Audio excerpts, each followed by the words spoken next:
Incertidumbre y protestas en Guatemala después de que la Corte Constitucional suspendiera los resultados de la primera vuelta de las elecciones generales. En esta edición analizamos el panorama de cara al balotaje previsto para el 20 de agosto.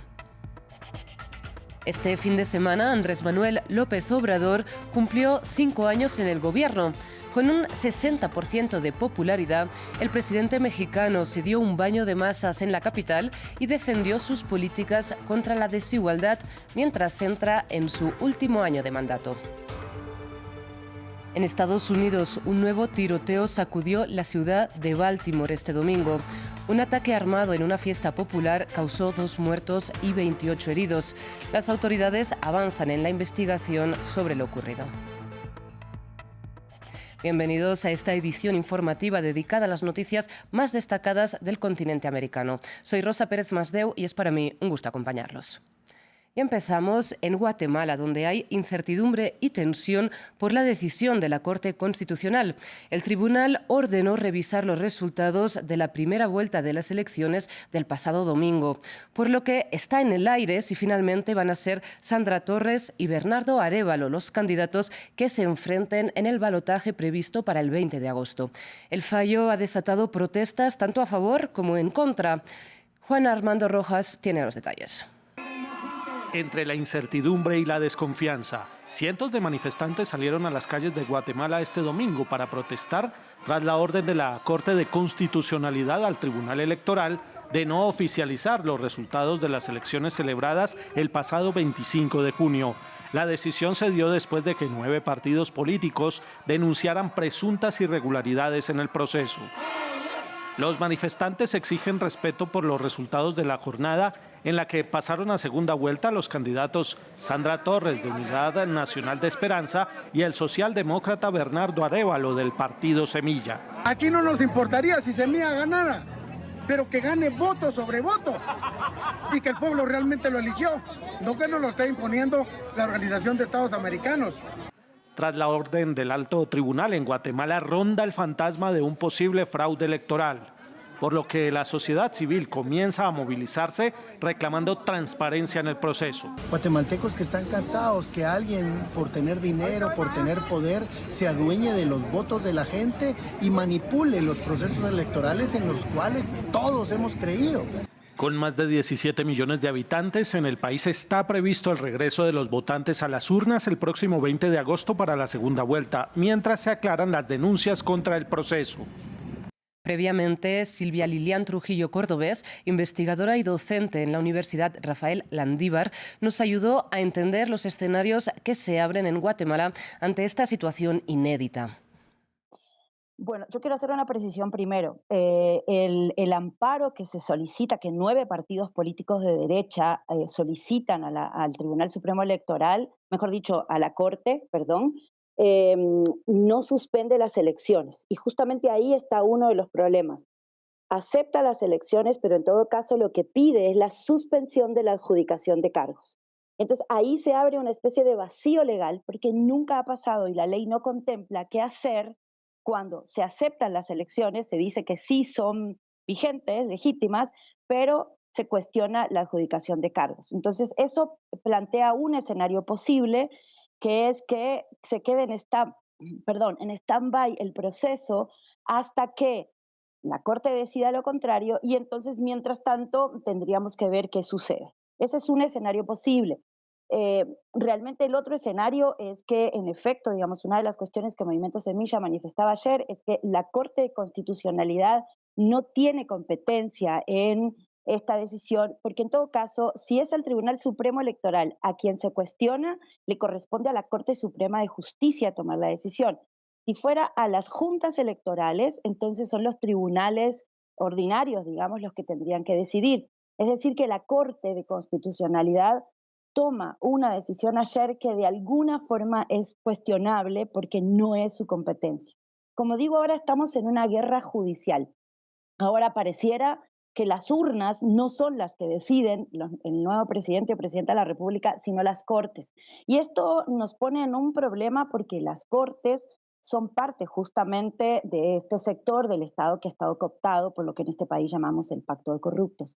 Con lo cual, insisto, los escenarios son bastante complicados porque en todo caso la Corte dice en el amparo que sí se tienen que respetar los tiempos de la Constitución y que sí se tiene que hacer el 20 de agosto la segunda vuelta.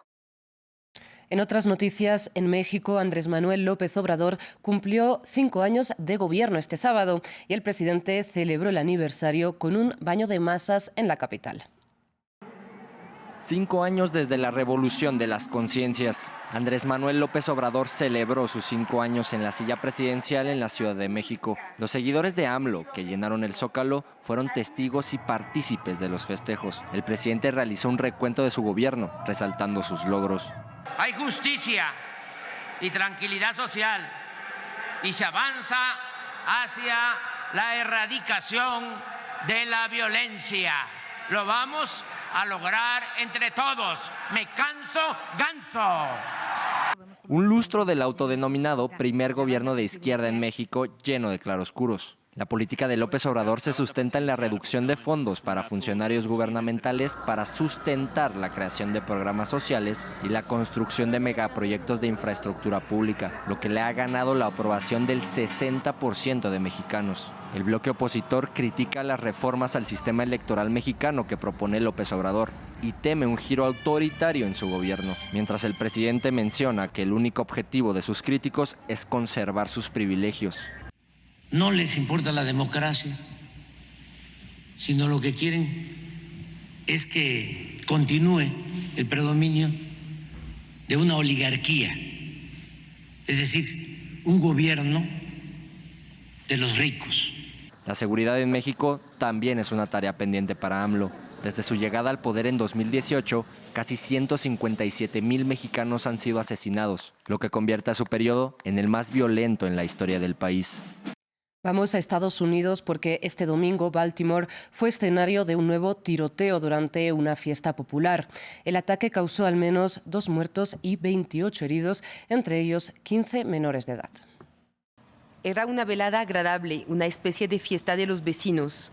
Los residentes de este barrio obrero de Baltimore se habían reunido como todos los años, pero esta vez se convirtió en una pesadilla. Hacia la medianoche, hora local, sonaron disparos y la policía fue alertada. 2 jóvenes resultaron muertos, una mujer de 18 años y un hombre de 20.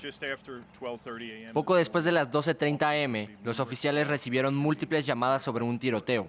A su llegada, los agentes encontraron a varias víctimas que sufrían heridas de bala. Una mujer adulta murió en el lugar. 29 víctimas fueron trasladadas a hospitales de la zona. Baltimore es tristemente célebre por su violencia. La ciudad tiene una de las tasas de homicidio más alta del país, pero anoche se trataba de una simple fiesta de barrio y a los residentes les cuesta entender. En un intento por frenar la ola de violencia en su ciudad, el nuevo alcalde ha hecho de la lucha contra la proliferación de armas de fuego una de sus principales prioridades. En su opinión, este último tiroteo demuestra una vez más la necesidad de controlar estas armas. Quiero reiterar que se trata de una tragedia absoluta que no tenía por qué ocurrir. Pone de manifiesto una vez más el impacto y la necesidad de atajar la proliferación de armas ilegales en nuestras calles y la capacidad de quienes no deberían tenerlas para hacerse con ellas. En Estados Unidos, más de 40,000 personas murieron por armas de fuego en 2022. Y cerramos con un repaso de las marchas en América Latina este fin de semana en pleno mes del orgullo. En Bolivia, cientos de personas desfilaron el sábado por las calles de La Paz para reivindicar los derechos LGBT en un país donde no se reconoce el matrimonio igualitario. Entre los participantes del desfile, artistas drag que defienden el rol de las cholitas. El desfile del orgullo de Colombia reunió a personas LGBT en las calles de Bogotá este domingo. En 2016, la Corte Constitucional de Colombia legalizó el matrimonio igualitario 5 meses después de legalizar la adopción para parejas homosexuales. También las calles de Caracas se llenaron de banderas arcoíris. Los participantes marcharon para defender la diversidad sexual y de género en uno de los países menos garantistas de los derechos LGBT de la región latinoamericana. Hasta aquí las noticias. Gracias por su atención.